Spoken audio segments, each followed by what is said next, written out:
સુઈગામ તાલુકાના ગામડાઓમાં પાળાબંધી કામમાં ભ્રષ્ટાચારના આક્ષેપ। બનાસકાંઠા જિલ્લાના સરહદી સુઈગામ તાલુકાના મોરવાડા, મસાલી, બોરુડા, કટાવ, ગરામડી વગેરે ગામોમાં સિંચાઈ વિભાગ દ્વારા લાખો રૂપિયાના ખર્ચે જૂના પાળા રિફેસ કરવામાં આવી રહ્યા છે, જેમાં કોન્ટ્રાક્ટર દ્વારા ઢંગધડા વગરનું કામ જેસીબી મશીન દ્વારા કરવામાં આવી રહ્યું છે।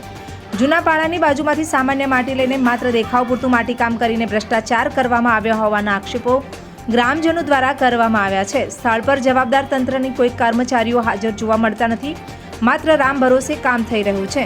ત્યારે પાળાની ઉપરની ટોચ પર બાંધવામાં આવતી નથી, જેના કારણે સરકાર દરમિયાન માટી ધોવાઈને નીચે આવી, જેના કારણે રહેલા કામના નાણાં વ્યર્થ જશે। પાળાની કેટલી ઊંચાઈ કે પહોળાઈ તેનું પણ કોઈ માપદંડ ન રાખીને કામ કરવામાં આવતું નથી। વાહવાલ નીતિ અપનાવી ગામ લોકોને ઝઘડાવીને કોન્ટ્રાક્ટર દ્વારા મનફાવે તેમ પાળા રિફેસ કરવામાં આવી રહ્યા છે, જેના કારણે સરકાર દ્વારા જે હેતુથી કામ કરવામાં આવી રહ્યું છે તેનો કોઈ જ ઉદ્દેશ રહેતો નથી। ચોમાસામાં વરસાદ દરમિયાન વ્યવસ્થિત કામગીરી કરી ન હોવાથી પાળા ધોવાઈ જશે, તેમજ પાણીનો સંગ્રહ પણ થઈ શકશે નહીં। આમ સરહદી વિસ્તારમાં લોકો ઉપયોગી વિકાસના કામોમાં કોન્ટ્રાક્ટર દ્વારા ખુલ્લેઆમ ભ્રષ્ટાચાર થતો હોવાથી ઉચ્ચ કક્ષાએથી તપાસ કરવામાં આવેલ તેવી લોક માંગ કરી રહ્યા છે।